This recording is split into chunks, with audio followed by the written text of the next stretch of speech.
7वें अधिकरण तक। इंद्रियों की एवं प्राण की उत्पत्ति विषयक श्रुतियों का विरोध परिहार भी हुआ पूर्ववर्ती 8 और 9 दो अधिकरणों से, और 10वें अधिकरण से जीव के स्वरूप विषयक श्रुतियों के विरोध का आपाततः प्रतीयमान जो विरोध है उसका परिहार वेदव्यास जी कर रहे हैं, और ये चलेगा इस पाद के समाप्ति तक। इस पाद में कुल 17 अधिकरण है। उनमें से 10वें अधिकरण से ये जीव के स्वरूप विषयक श्रुतियों के विरोध का परिहार प्रारंभ हुआ है। तो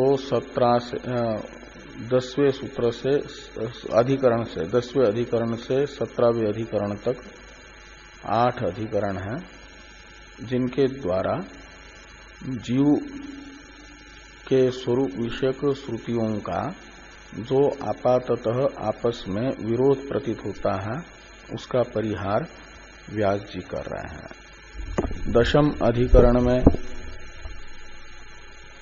जीव की स्वरूपतः स्थूल उत्पत्ति तथा मृत्यु का निराकरण कर दिया। जीव की उपाधि और उसी का स्थूल जन्म या मरण होता है। आत्मा तो स्थूल जन्म एवं मरण रूप विकार से रहित ही निर्विकार है। और 11वें अधिकरण से आत्मा के सूक्ष्म उत्पत्ति एवं प्रलय का निराकरण करके ये कहा गया कि बुद्धि में ही सूक्ष्म उत्पत्ति एवं प्रलय है। सूक्ष्म उत्पत्ति कहा जाता है कल्प के प्रारंभ में जो पदार्थ उत्पन्न हुआ और महाप्रलय में ही लीन होता है। बीच में उत्पत्ति या विलय जिसका नहीं होता, बीच में न होने वाली उत्पत्ति और विलय वो है सूक्ष्म उत्पत्ति और विलय। कल्प के प्रारंभ में उत्पत्ति, कल्प के अंत में महाप्रलय में विलय। ये सूक्ष्म उत्पत्ति और प्रलय भी जीवों का स्वरूपतः नहीं, उनकी उपाधिभूत जो बुद्धि है, सूक्ष्म शरीर है, उसकी सूक्ष्म उत्पत्ति एवं प्रलय है। और जीवों में तो उसी उपाधि के सूक्ष्म उत्पत्ति और प्रलय का भले ही आरोप हो, किंतु स्वरूपतः तो जीव सूक्ष्म उत्पत्ति एवं प्रलय रूप विकार से भी रहित है। ये बात 11वें अधिकरण में बताई। अर्थात जीव स्वरूपतः निर्विकार है, ये बताया गया। अब स्वरूपतः निर्विकार जो जीव है वह जड़ है स्वरूपतः या चेतन है, इस प्रकार का संशय होने पर 12वें अधिकरण में बताया गया कि जीव स्वरूपतः चेतन है। चिद्घन श्रुति बताती उसे, प्रज्ञान घन है वो, का मतलब चेतन है। ज्ञ अतएव ये जो श्रुति है सूत्र है, इस सूत्र से 12वें अधिकरण में बताया गया स्वरूपतः निर्विकार जीव चेतन है। अब वो स्वरूपतः चिद्रूप जो जीव है वह सूक्ष्म है, यानी अणु है या व्यापक है, इसका निर्धारण करने के लिए 13वां अधिकरण प्रवृत्त हुआ। और 13वें अधिकरण के सिद्धांत को बताने वाले जो सूत्र हैं 29वें सूत्र से लेकर के 32वें सूत्र तक 4 सूत्र, इन सूत्रों से ये बताया जा रहा है कि जैसा जीव स्वरूपतः जन्म मरण रूप विकार से रहित चिद्रूप है, ऐसे स्वरूपतः व्यापक भी है। वह स्वरूपतः परिच्छिन्न नहीं है। तो उसमें यदि स्वतः व्यापकत्व ही है तो अणुत्वादि व्यपदेश कैसे हुआ, ये जो शंका होती है, इसका समाधान करने के लिए कहा गया कि तद्गुण सारत्वात्तु तत्व्यपदेश प्राज्ञवत। जैसे परमात्मा स्वरूपतः व्यापक है तो भी उपासना के प्रकरण में बुद्धि रूप उपाधि को लेकर के उसे हृदय में अवस्थित बताया जाता है परमात्मा को, और मनोमय प्राण शरीर सत्य काम सत्य संकल्प इत्यादि से उपाधि के गुणों से युक्त भी बताया जाता है।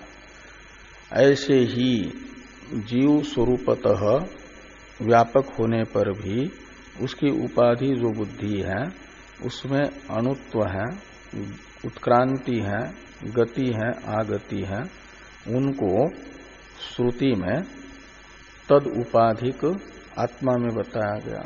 उपाधि के धर्मों को आत्मा में मान करके आत्मा के अणुत्वादि का व्यपदेश है। यह चर्चा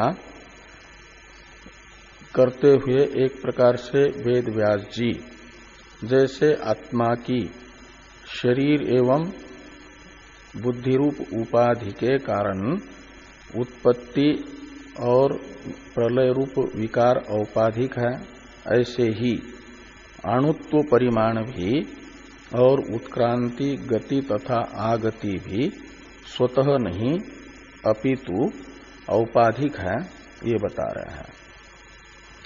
और जिस उपाधि निमित्तक श्रुति में आत्मा में अणुत्व का व्यपदेश है, उत्क्रांति बताई गई है, गति बताई गई है, आगति बताई गई है, उस उपाधि के विद्यमानता में प्रमाण बताया जा रहा है इस पाद के अंतिम सूत्र के द्वारा। नित्योपलब्धि अनुपलब्धि प्रसंगो अन्यथा अन्यतर नियमो वा अन्यथा।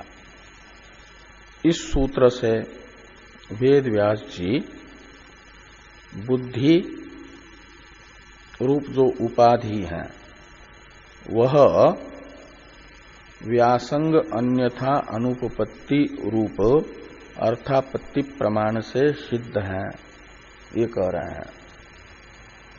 बुद्धि के निश्चायक के रूप में यहां पर अर्थापत्ति प्रमाण बताया जा रहा है। तो भाष्य में हम लोग इस सूत्र के व्याख्यान रूप भाष्य की चर्चा कर रहे थे। भाष्यस्थ 2 पदों की चर्चा हम लोग कर चुके, 2 वाक्यों की। तच्च आत्मनः उपाधिभूतम अंतःकरणम मनः बुद्धिर इत्यादि वाक्य की भी ये प्रथम वाक्य है, भाष्य में हम लोग चर्चा कर चुके हैं। और द्वितीय जो वाक्य है क्वचित वृत्ति विभागेन संशयादि वृत्तिकम, इसकी भी चर्चा हो चुकी है। अब भाष्य में भाष्यकार भगवान तच्च एवं भूतम अंतःकरणम अवश्यम अस्ति इति अभ्युपगंतव्यम, ये जो वाक्य हैं इससे बता रहे हैं कि शास्त्र में मन, बुद्धि, विज्ञान, चित्त इन नामों से कहे गए अंतःकरण को जरूर स्वीकार करना चाहिए, ये बता रहे हैं। तच्च एवं भूतम अंतःकरणम अवश्यम अस्ति इति अभ्युपगंतव्यम। इसकी अवतरण टीका है। तच्च इत्यादि ना इसकी, तो इसकी अवतरण टीका को देखिए। यद्यपि साक्षी प्रत्यक्ष सिद्धम अंतःकरणम श्रुति अनुदितंच तथापि प्रत्यक्ष श्रुत्योर विवदमानं प्रति व्यासंग अनुपपत्त्या तत्साधयति तच्च इत्यादिना। तो कहते हैं यद्यपि मन कहो या अंतःकरण को कहो, साक्षी प्रत्यक्ष सिद्ध है। साक्षी कहा जाता है अंतःकरण तथा अंतःकरण की वृत्तियों के ज्ञाता को, अंतःकरण को जानने वाला तथा अंतःकरण की वृत्तियों को जानने वाला, देखने वाला साक्षी कहलाता है। जो दिखता है, जिसको दिखता है, वह जिस वस्तु को देख रहा है उस वस्तु से अलग हुआ करता है। दृश्य से दृष्टा अलग होता है। तो मन यदि दिख रहा है, जैसे घट को हम देखते हैं तो घट दृश्य है, उसको देखने वाले हम, घट के दृष्टा उससे अलग है। और दृश्य के गुण दोषों से दृष्टा असंश्लिष्ट होता है, असंबद्ध होता है, उसका कोई संबंध नहीं होता। दृश्य के गुण दोष से दृष्टा का संसर्ग नहीं हुआ करता। दृश्य के गुण दोष दृश्य में रहा करते हैं। और जिसे हम देख रहे हैं, अनुभव कर रहे हैं जिस वस्तु का, उस वस्तु का अपलाप नहीं किया जा सकता, उसे नहीं है ये नहीं कहा जा सकता। जैसे आकाश का पुष्प ही नहीं तो उसका अनुभव नहीं होता, वो दिखता नहीं है। मनुष्य के सिंग ही नहीं तो किसी को दिखेंगे भी नहीं, अनुभव भी नहीं होगा उसका। वर्तमान वस्तु का ही प्रत्यक्ष हुआ करता है। वर्तमान कहा जाता है विद्यमान वस्तु को। जो अविद्यमान वस्तु है उसका प्रत्यक्ष नहीं होता। और साक्षी को दिखता है अंतःकरण, साक्षी है अंतःकरण को देखने वाला। तो साक्षी के प्रत्यक्ष का विषय बना अंतःकरण। इसलिए ये नियम होता है कि प्रत्यक्ष जिस वस्तु का हो रहा है, प्रत्यक्ष ज्ञान की विषय जो बन रही है वस्तु, वह विद्यमान ही हुआ करती है। अविद्यमान वस्तु विषयक प्रत्यक्ष ज्ञान नहीं हुआ करता।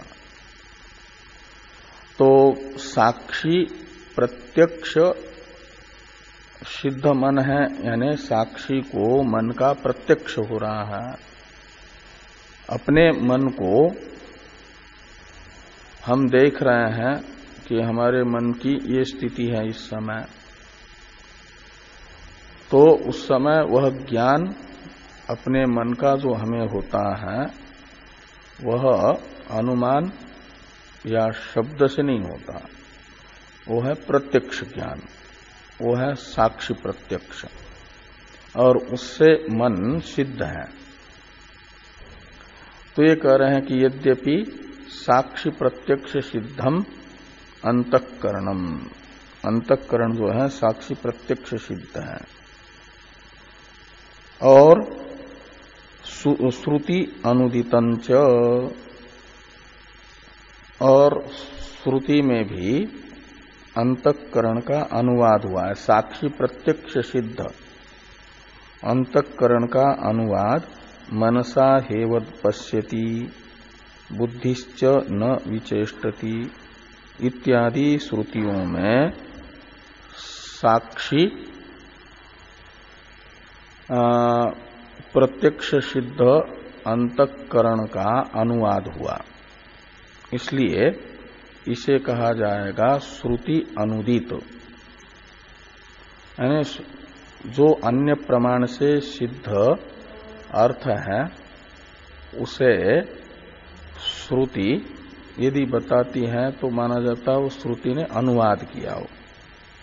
जो प्रत्यक्ष सिद्ध अर्थ है उसका यदि वेद में कहीं कथन है तो उसे कहा जाता है प्रत्यक्ष सिद्ध वस्तु का अनुवाद, वेद के द्वारा किया गया। तो श्रुति अनुदितंच कौन अंतःकरण,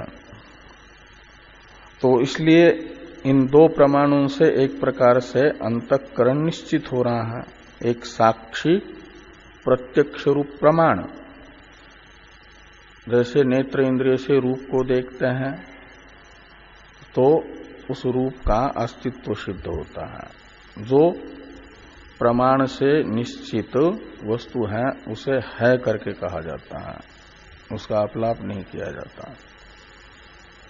रूप है चक्षु प्रमाण सिद्ध, चक्षु प्रत्यक्ष सिद्ध, चाक्षुष प्रत्यक्ष का विषय है। शब्द है श्रावण प्रत्यक्ष का विषय, श्रोत्र इंद्रिय से हुआ जो ज्ञान उसे श्रावण प्रत्यक्ष कहते हैं। जो रस है वो रासन प्रत्यक्ष का विषय होने से रासन प्रत्यक्ष सिद्ध है। ऐसे मन साक्षी प्रत्यक्ष सिद्ध है का मतलब निश्चित है। सिद्ध शब्द का अर्थ होता है निश्चितम। तो साक्षी प्रत्यक्ष रूप प्रमाण से ही यद्यपि मन निश्चित है और स्वतः प्रमाणभूता श्रुति उसका अनुवाद भी कर रही है, इसलिए मन के अस्तित्व के विषय में तो संशय होना ही नहीं चाहिए।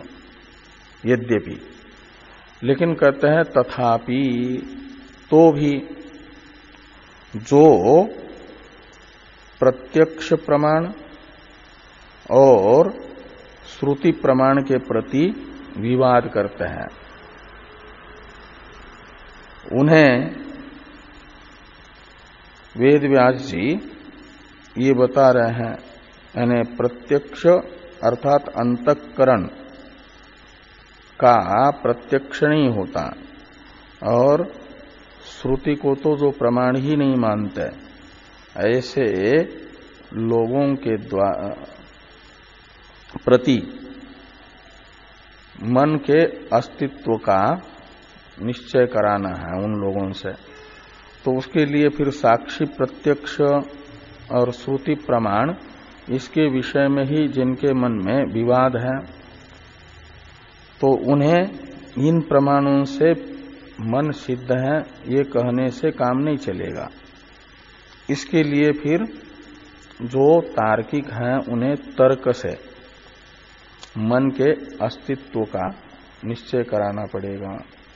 इसी अभिप्राय से कहते हैं कि प्रत्यक्ष श्रुत्योर विवदमानम प्रति, प्रत्यक्ष और श्रुति के विषय में ही विवाद करने वाले लोगों को समझाने के लिए ये कह रहे हैं कि व्यासंग अनुपपत्या तत्साधयति। तत्साधयति में तत्का अर्थ है अंतःकरणम, साधयति का करता है भाष्यकार भगवान। तच्च एवं भूतम अंतःकरणम अवश्यम अस्ति इति अभ्युपगंतव्यम।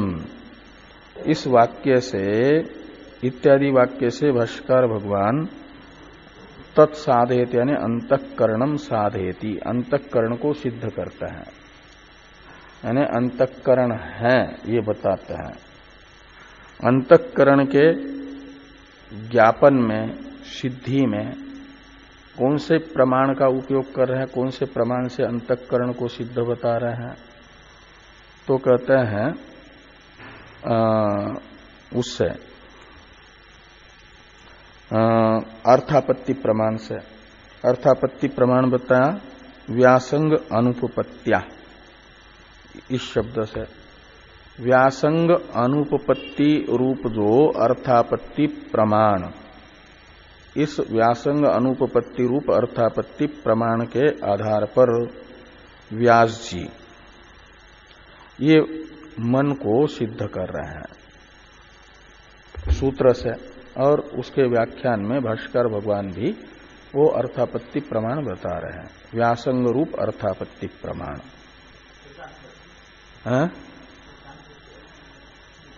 हाँ, अर्थापत्ति के दो प्रकार हैं। एक दृष्टार्थ अनुपपत्ति और श्रुतार्थ अनुपपत्ति रूप अर्थापत्ति प्रमाण। दृष्ट अर्थ अन्यथा अनुपपत्त्या और श्रुत अर्थ अन्यथा अनुपपत्त्या। तो ये जो है, जैसे अर्थापत्ति प्रमाण से निश्चय होता है कोई व्यक्ति दिन में नहीं खाता और खूब स्वस्थ है, मोटा है, यानी जो भोजन करने का फल होता है वो सब उसके शरीर में दिख रहा है, और कहते हैं दिन में बिल्कुल नहीं खाता। तो दिन में न खाते हुए जो पीनत्व है, पीनत्व कहा जाता है भोजन के फल को, जो शरीर में दिख रहा है, अनुभव में आ रहा है, वह रात्रि भोजन के बिना असंभव है। तो इसलिए दिन में न खाते हुए देवदत्त के शरीर में दिखने वाला जो पीनत्व, वह जिसके बिना अनुपपन्न होता है, असिद्ध है, उस रात्रि भोजन का निश्चय होता है कि निश्चित ही ये रात में खाता है, ऐसा निश्चय किया जाता है। इसे कहा जाता है अर्थापत्ति प्रमाण से रात्रि भोजन का निश्चय। तो रात्रि भोजन करते समय देखा नहीं, तब तो देखेंगे तो प्रत्यक्ष ही होगा, लेकिन वो अनुमान किया, अनुमान का एक प्रकार है अर्थापत्ति प्रमाण। तो बिना खाए मोटापा अनुपपन्न है, और दिन में न खाते हुए कोई मोटा है तो निश्चित ही रात में खाता है। ये निश्चय जो रात्रि भोजन का हुआ, इसे कहा जाता है दृष्ट अर्थापत्ति प्रमाण से वो निश्चय हुआ। ऐसे ये जो व्यासंग अनुभव में आ रहा है, व्यासंग रूप पदार्थ है दृष्ट पदार्थ, और व्यासंग रूपी दृष्ट पदार्थ के अन्यथा अनुपपत्ति से क्या किया जाता है कि वो व्यासंग रूप दृष्ट पदार्थ जिससे सिद्ध हो, ऐसे अंतःकरण का निश्चय किया जाता है। जैसे दिन में न खाते हुए मोटापा जिससे निश्चित हो, ऐसे रात्रि भोजन का निश्चय किया गया वो दिखने वाले मोटापा के अनुपपत्ति से। ऐसे ही एक व्यासंग नाम का पदार्थ है, व्यासंग कहा जाता है बुभुत्सा को। बुभुत्सा कहते हैं जानने की इच्छा को, रुचि को, हाँ, जिज्ञासा को बुभुत्सा। और ये बुभुत्सा अन्यथा अनुपपत्ति रूप अर्थापत्ति प्रमाण से मन की सिद्धि होती है। बुभुत्सा ये धर्म है, गुण है, और गुण बिना गुणी के नहीं रहता। और बुभुत्सा रूप गुण किसका होगा? तो पृथ्वी आदि 8 द्रव्यों का हो नहीं सकता। आत्मा तो निर्गुण है, और पृथ्वी, जल, तेज, वायु, आकाश इत्यादि में इच्छा रूप गुण रह नहीं सकता। आत्मा का भी इच्छा रूप गुण नहीं हो सकता, क्योंकि वेदांतियों का आत्मा निर्गुण है। तो फिर ये इच्छा रूप बुभुत्सा है, जानने की इच्छा, जिज्ञासा, ये इच्छा रूप गुण अनुभव में आ रहा है। बुभुत्सा अनुभव में आती है, जिसे व्यासंग कहा जा रहा है। वह अनुभूयमान बुभुत्सा रूप व्यासंग पदार्थ अपने आश्रय के बिना, गुणी के बिना अनुपपन्न है। तो बुभुत्सा रूप गुण के आश्रय के रूप में मन का निश्चय होता है। ये निश्चय कहा जाता है व्यासंग अनुपपत्ति रूप अर्थापत्ति प्रमाण से मन का निश्चय, इस रूप से मन का निश्चय करना, इसी को बताया जा रहा है आगे वाले भाष्य में। इसलिए कहते हैं कि व्यासंग अनुपपत्त्या तत्साधयति। तो व्यासंग यानी बुभुत्सा रूप अनुभूयमान पदार्थ और उसकी मन को स्वीकार किए बिना अनुपपत्ति, मन को स्वीकार नहीं करेंगे तो व्यासंग सिद्ध नहीं हो सकता। इसलिए मन को जरूर स्वीकार करना पड़ता है। ये बता करके वो अर्थापत्ति प्रमाण से मन को सिद्ध कर रहे हैं। तच्च इत्यादि वाक्य से भाष्यकार भगवान ये यहां पर कहा कि तच्च एवं भूतम अंतःकरणम अवश्यम अस्ति इति अभ्युपगंतव्यम, जिसे संशयादि वृत्तिमान कहा गया। संशयादि वृत्तिमत्ता को लेकर के मन, बुद्धि आदि अलग अलग शब्दों से कहा गया, वह अंतःकरण जरूर स्वीकार करना आवश्यक है। तो कहते हैं अवश्यम अस्ति इति अभ्युपगंतव्यम। अब सूत्र का अर्थ कर रहे भाष्यकार भगवान अन्यथा इत्यादि से। अन्यथा इत्यादि का अवतरण है टीका में। सूत्रम योजयति अन्यथेति।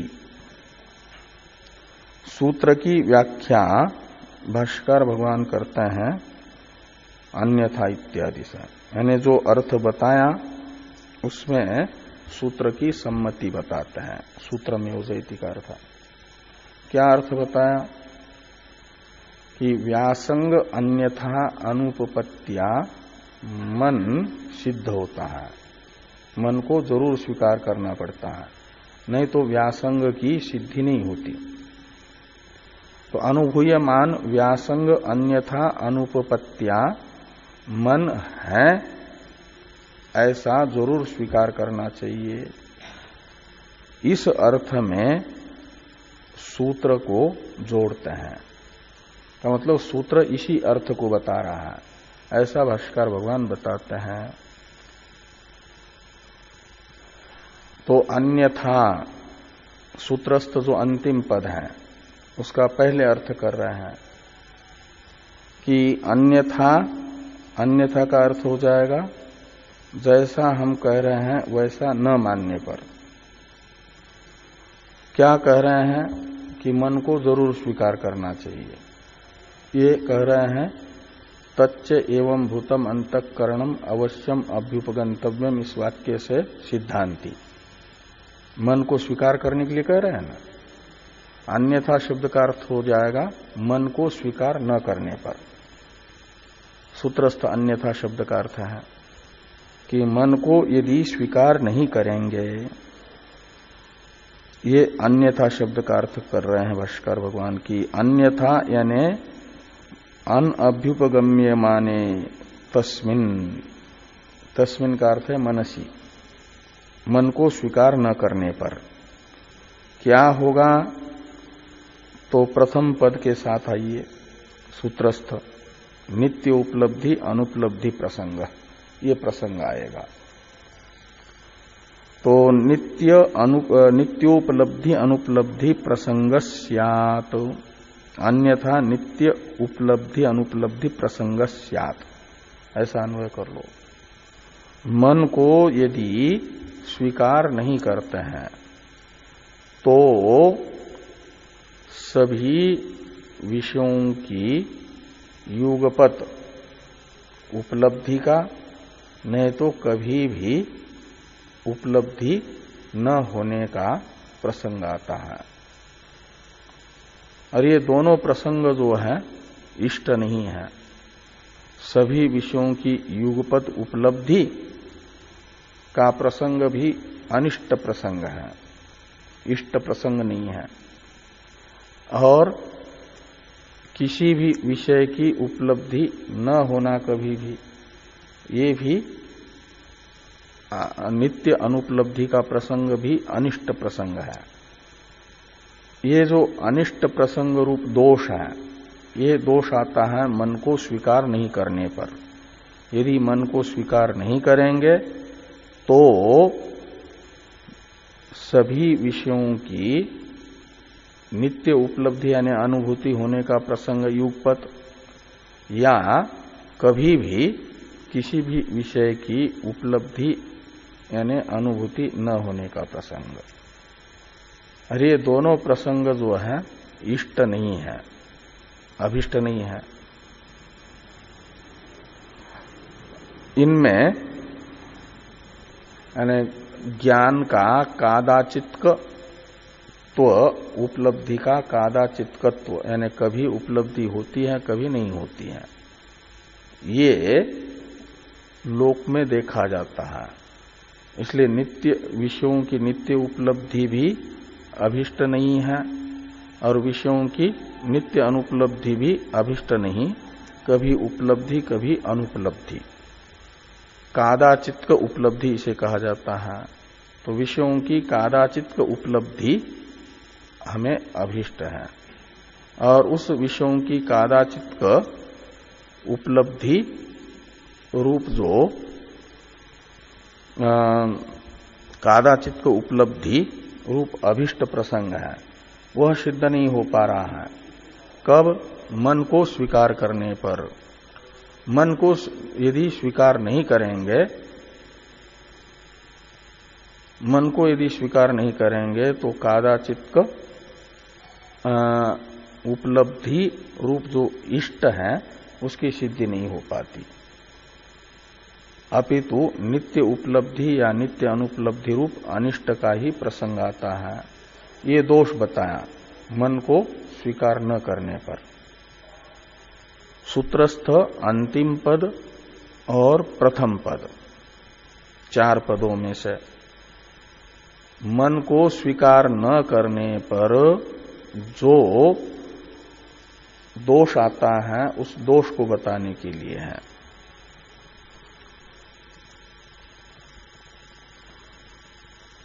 तो ही दोष बताया, अन्यथा ही अनअभ्युपगम्यमाने तस्मिन् नित्य उपलब्धि अनुपलब्धि प्रसंग स्यात्। इसी का स्पष्टीकरण है, आगे विवरण है भाष्य के 2-3 वाक्य में कि आत्मेन्द्रिय विषयानाम उपलब्धि साधनानाम सन्निधाने सति नित्यम एव उपलब्धि प्रसज्जेत। नित्य उपलब्धि प्रसंग का व्याख्यान है। यदि मन को स्वीकार नहीं करेंगे, जिनके मत में मन है ही नहीं, उनके मत में ज्ञान का साधन क्या होगा? विषय, इंद्रिया और आत्मा, ये ज्ञान की सामग्री मानी जाएगी उपलब्धि की। और उपलब्धि की सामग्री यदि विद्यमान है तो सामग्री के रहते हुए कार्य का होना अवश्यंभावी होता है, जरूर होता, तभी कारण माना जाता है। कारण हो और कार्य न हो तो फिर कार्य कारण भाव नहीं माना जाता। तो ये कह रहे हैं कि आत्मेन्द्रिय विषयानाम, आत्मा, इंद्रिय और विषय ये हैं उपलब्धि के साधन, उपलब्धि की सामग्री। मन को जो नहीं मानते हैं उनकी दृष्टि में, इतनों को ही माना जाएगा उपलब्धि का यानी ज्ञान का साधन, प्रत्यक्ष ज्ञान का साधन। और ये यदि मिल गए आपस में, यानी आत्मा इंद्रिय, आत्मा तो व्यापक होने से और नित्य होने से हमेशा ही है, और इंद्रियों का भी अपने अपने विषयों के साथ सन्निधान यानी संबंध हो जाए, तो क्या हो जाएगा कि नित्यम एव उपलब्धि प्रसज्जेत।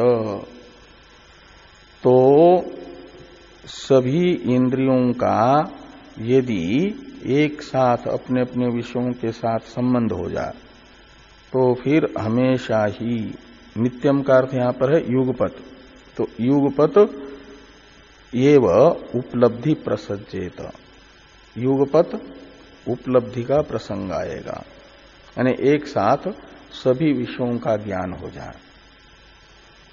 क्योंकि मन तो बीच में ज्ञान के साधन के रूप से स्वीकार कर ही नहीं रहे हैं जो लोग, उनके दृष्टि में विषयों के ज्ञान का साधन होगा इंद्रियों का अपने अपने विषयों के साथ संबंध। तो मान लो कि एक ही क्षण में चक्षु इंद्रिय का रूप के साथ संबंध हुआ, श्रोत्र इंद्रिय का शब्द के साथ संबंध हुआ, रसन इंद्रिय का रस विषय के साथ संबंध हुआ, त्वग इंद्रिय का अपने विषय स्पर्श के साथ संबंध हुआ, और घ्राण इंद्रिय का गंध के साथ संबंध हुआ। पांचों इंद्रियों का अपने अपने पांचों विषयों के साथ संसर्ग हो गया, संबंध हो गया। तो इतने मात्र से ही उन बीच में मन तो उन लोगों के मत में ज्ञान के साधन के रूप में है ही नहीं।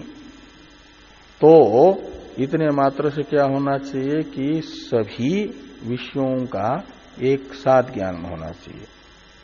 जिस समय इंद्रियों का विषयों के साथ संबंध होगा उसी समय जितने इंद्रियों का अपने अपने विषयों के साथ संबंध होगा उतने इंद्रियों से एक साथ ज्ञान हो जाए, और सभी इंद्रियों का अपने अपने विषयों के साथ एक साथ संबंध हो जाएगा तो एक साथ सभी विषयों का ज्ञान होने की आपत्ति आती है।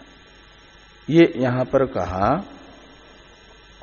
कि आत्मेन्द्रिय विषयानाम उपलब्धि साधनानाम सन्निधाने सति, आत्मा इंद्रिय विषय और यही तो उपलब्धि के साधन है, और इनका आपस में संबंध हो जाने पर नित्यम एव उपलब्धि प्रसज्जेत, नित्य ही उपलब्धि का प्रसंग आएगा। नित्य का अर्थ है युगपत, युगपत ही यानी एक साथ ही सभी विषयों का ज्ञान हो जा, यह प्रसंग आएगा। और यदि ये कहते हैं कि सामग्री रहने पर भी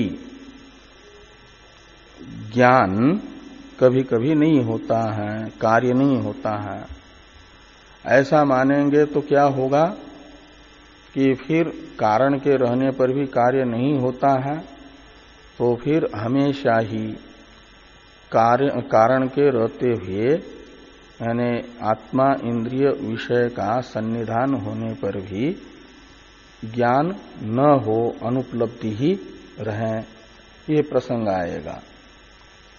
कभी ज्ञान न होने का ही प्रसंग आएगा। नित्य अनुपलब्धि का प्रसंग इसे आगे बता रहे हैं। अथ सत्यपि हेतु समवधाने इत्यादि से इन दोनों की ये भी है और अन्यतर नियमो वा, इसकी भी व्याख्या भाष्य में अवशिष्ट है। इस पर चर्चा हम लोग कल करेंगे।